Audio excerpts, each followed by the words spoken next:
Welcome to YOUCANIC. Today here on YOUCANIC we have a 2015 GL350. This has the V6 motor with the twin turbo options. So we have an engine light on, or an engine code on, and so we are going to read that code and talk about that sensor. So there's a cover that has been removed here already, so don't worry about that.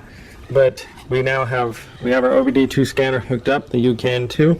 And we can go into, we've already picked the vehicle, matched the VIN number. Now we're going to go into the control modules instead of the quick scan.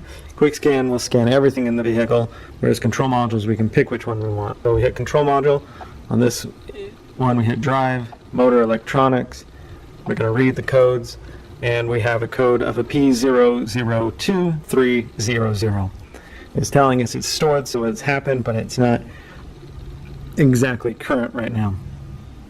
The actuator exhaust camshaft cylinder bank 2 has an electrical fault and door circuit open.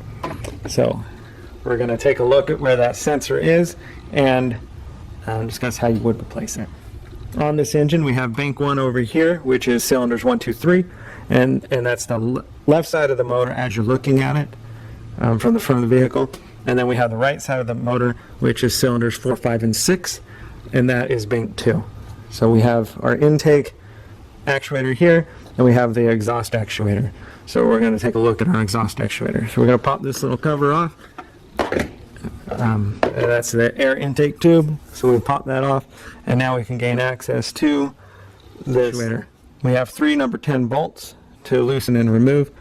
Undo this connector by pulling the tab back, pressing in and pulling out, and then being able to remove this actuator sensor, clean it up, put your new one in, and then be able to tighten the 3 number 10 bolts, and then make your electric connector back and lock it into place.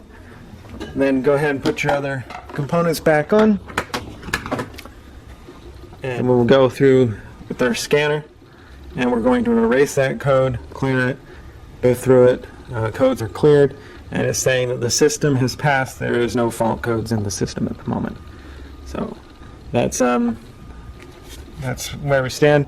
So there's no fault codes. It didn't come back immediately, so you should be good to go. Just drive the car for a week or so like you normally would, and if it doesn't come back on, then it's most likely was potentially just a sensor. If it does come back on, then you're going to need to be looking into something deeper in the engine, most likely.